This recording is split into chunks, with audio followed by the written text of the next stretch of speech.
kelima adalah Abu Musa Bazarkawi. Sebelum syahid beliau mengatakan, wahai pasukanku, jika ini menjadi jihad kita yang terakhir, maka yang akan melanjutkan jihad kita adalah Muslim Nusantara Indonesia.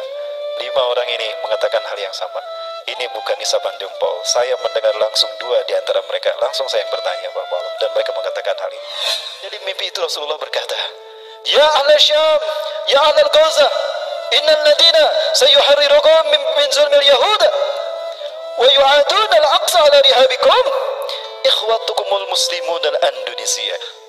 Hai ahli Gaza, hai penduduk Gaza, hai penduduk Syam, sesungguhnya orang-orang yang akan membebaskan kalian dari kezaliman Yahudi dan akan mengembalikan Al-Quds Al-Aqsa kepada tangan kalian adalah saudara-saudara kalian Muslim Indonesia.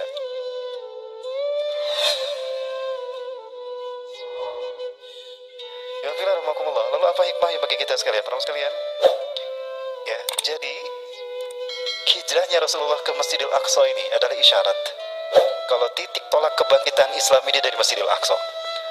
Dan itu akan dimulai dengan sholat berjamaahnya umat Islam di sini. Siapa mereka? Taifah Mansurah. Yang kedua, Ahlu Syam. Yang ketiga, Ashabul Ayatisun. Para pembawa Fajr Hitam ini akan bergerak dari bumi Khurasan. Dan di manakah Khurasan? Khurasan itu di Afghanistan. Ya, Alhamdulillah, Rasulullah SAW pernah ketika berperang, selesai perang Rasulullah memerintahkan pada Abdullah bin Hawal al-Azdi untuk berkeliling mencari makanan, karena saat itu dalam kondisi lapar. Tapi ternyata berjam-jam berkeliling tidak mendapatkan ghanimah. Tidak ada hewan seekor pun, baik itu ke unta, kuda, kambing ataupun sapi, tidak ditemukan.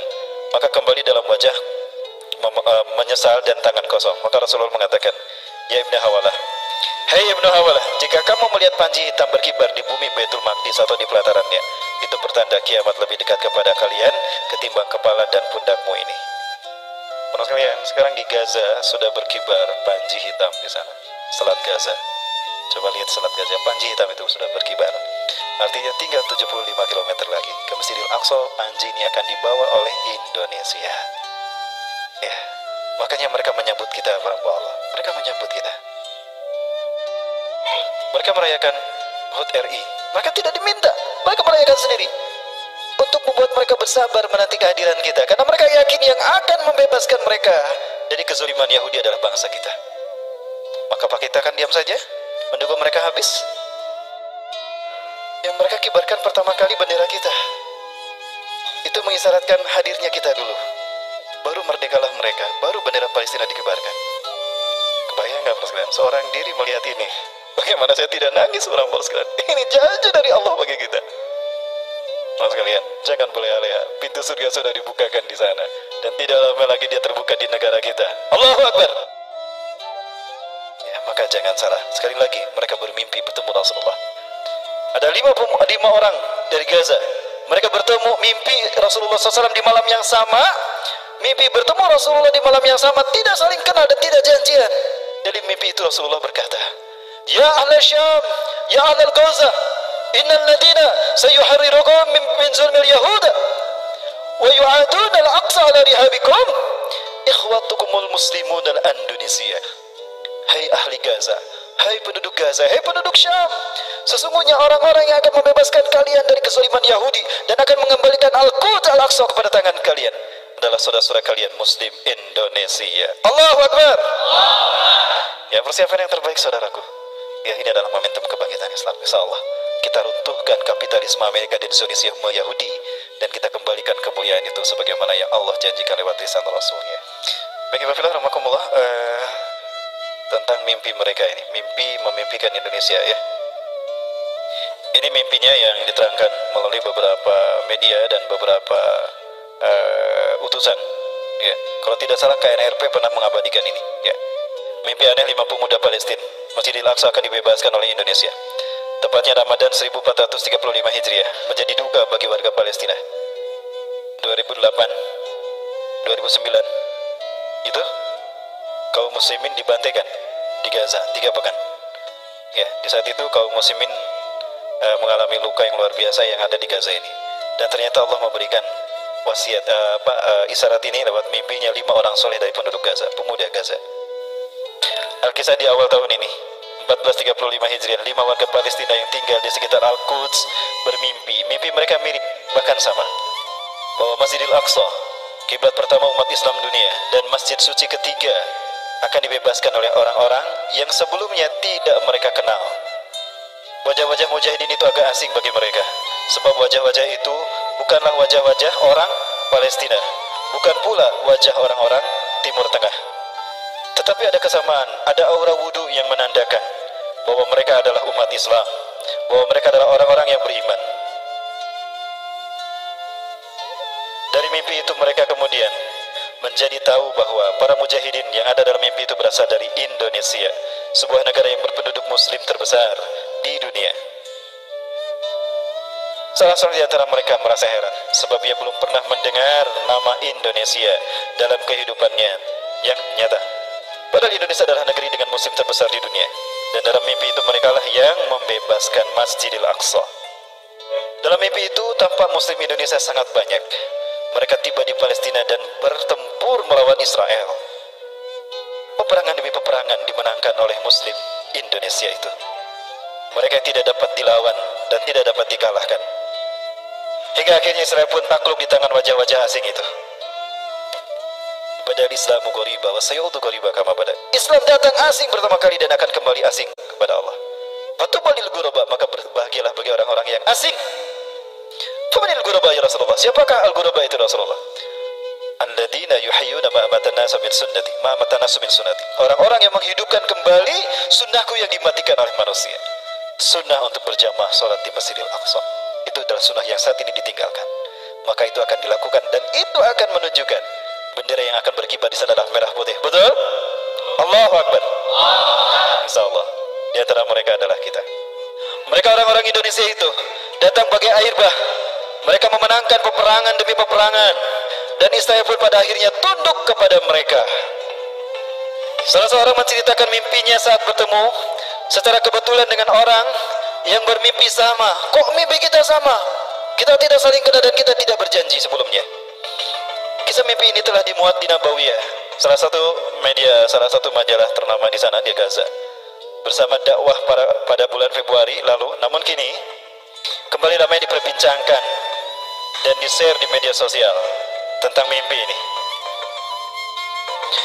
Sebagian orang tidak percaya dengan mimpi aneh tersebut, dan sebagian lainnya percaya bahwa bisa jadi mimpi itu benar adanya. Sementara lebih banyak lagi orang-orang yang tersentuh dengan kabar mimpi tersebut dan menjadikannya sebagai motivasi untuk terus mempersiapkan diri membela Palestina. Segala mimpi itu benar adanya, dan tidak ada orang ketiga yang memang sengaja membuat mimpi itu ada. Jikapun ada, ini menjadi PR bagi umat Islam Indonesia yang memiliki umat Islam terbesar dan terbanyak di dunia. Kata Warlan Nasti mengomentari kabar mimpi tersebut. Ini bukan isapan jempol, karena 5 ulama dunia mengatakan hal yang sama. Yang satu, Syekh Ali Yaqub Al-Abbasi, Ketua Rabita Ulama Palestina, MUI-nya Palestina. Yang kedua, wakil beliau, Dr. Syekh Abu Bakar Al-Awawidah, ketika berada di Jogokarian, mengatakan hal yang sama. Dari sekian banyak negara yang menerima Islam sebagai agamanya, tinggal Indonesia yang belum dipilih Allah untuk memimpin kebangkitan Islam. Tinggal kita. Mesir sudah, Arab sudah, Irak sudah, Yaman sudah, mana lagi yang sudah? Tinggal kita Indonesia yang belum. Ya, kemudian siapa lagi? Hekmatyar, ketika turun dari podium setelah kemenangannya mempermalukan Israel, mempermalukan Rusia di tanah Khurassan, dia berkata, ya Muslim Indonesia, in lam yakum amnu dinina hada min biladina hada fasaykum min biladikum. Hei Indonesia, jika Islam tidak tegak di negaraku, maka di negaramu lah Islam akan tegak. Kata Hekmatyar. Yang ketiga, yang keempat, Syekh Yusuf Baswaidah, Dr. Yusuf Baswaidah, pakar ahli hadis, Imam Besar Masjidil Aqsa, mengatakan hal yang sama, bahwa salah satu arti merah putih yang disebutkan Rasulullah adalah Indonesia. Dan yang kelima adalah Abu Musa Bazarkawi. Sebelum syahid beliau mengatakan, wahai pasukanku, jika ini menjadi jihad kita yang terakhir, maka yang akan melanjutkan jihad kita adalah Muslim Nusantara Indonesia. 5 orang ini mengatakan hal yang sama. Ini bukan isapan jempol. Saya mendengar langsung 2 di antara mereka. Langsung saya bertanya, Bapak Allah, dan mereka mengatakan hal ini. Apakah kita akan boleh leha? Tidak. Sekarang sudah ada di pundak kita. Mari kita bersatu padu, kita kuatkan iman Islam, kita kuatkan simpul ukhuwah kita. Dari masjid-masjid ini kita galang kesatuan, kita rekatkan ukhuwah Islamiyah, dan kita buktikan kekuatan kehambaan kita kepada Allah dengan kembali pada Quran dan Sunnah. Dan di saat itu kita melangkah maju. Kondisi Indonesia sekarang adalah latihan bagi kita untuk uji kelayakan, fit and proper test. Hadirnya PKI, hadirnya Syiah di tanah ini, hadirnya Cina, itu latihan bagi kita untuk menghadapi sang kampion kesesatan Yahudi dan Amerika di bawah kendali pimpinan Dajjal dan Iblis laknatullah alaihim. Yakinilah, tidak ada jihad yang paling hebat melainkan jihad ini, dan tidak ada syuhada yang terbaik kata Rasulullah melainkan syuhada di saat perjuangan itu ada. Dan pastikan ketika panji hitam itu hadir, merah putih berkibar di sana lewat tangan-tangan kita. Allahu Akbar. Ya, kita katakan pada mereka, bersabarlah kalian, tingkatkan kesabaran kalian, tunggulah kehadiran kami untuk kita raih kemenangan itu bersama di atas ridho dan rahmat Allah Subhanahu wa taala. Persiapkan yang terbaik ya Wafilah. Apapun yang kita mampu lakukan. Dan tidak ada sedekah yang terbaik yang digunakan untuk menolong mereka yang terzolimi, melainkan sedekah yang kita keluarkan untuk bisa ibadahnya mereka di Masjidil Aqsa, maka pahala ampunan dosa bagi mereka itu pun yang kita dapatkan. Dan ingat Rasulullah SAW menyatakan akan ada mobilisasi pasukan terbaik di muka bumi. Satakunu jundun fil Iraq, ya, satakunu jundun fil Iraq, wa satakunu jundun fil Syam, Irak, Syam, wa satakunu jundun fil Yaman. Rasulullah memilih 3 titik tadi. Maka para sahabat bertanya, ya Rasulullah, bi ayyi jundin ajtami? Wahai Rasulullah, dengan pasukan mana kami harus bergabung? Fa'alaikum bisyam. Maka hendaklah kau bergabung dengan Syam. Innal iman yauma tahdusul malhamatil kubra fi makanin yuqulu lahu Syam. Ya, sesungguhnya iman ketika perang akhir zaman terjadi itu akan bertahan di bumi Syam. Wa innal malaikata basitatun ajnihatiha 'alaiha, dan sesungguhnya malaikat akan menaungkan sayapnya menaungi bumi Syam. Kenapa? Untuk menyambut pasukan-pasukan yang terbaik. Rasulullah SAW menyebutkan, la taqumu sa'atu hatta yatahawwalu syiraru ahli Syam ila al-Iraq wa hiyalu ahli al-Iraq ila Syam. Kiamat tidak akan terjadi sehingga seburuk-buruk penduduk Syam nanti akan terusir ke Irak, dan sebaik-baik penduduk Irak akan hijrah ke Syam. Artinya Syiah Rafidah, Syiah Nusairiyah, dan Syiah yang lain serta kekafiran kemusyrikan akan hilang dari Syam dengan masuknya hamba-hamba Allah yang terbaik. Salah satunya adalah kita Indonesia. Amin insyaallah. Allahu Akbar.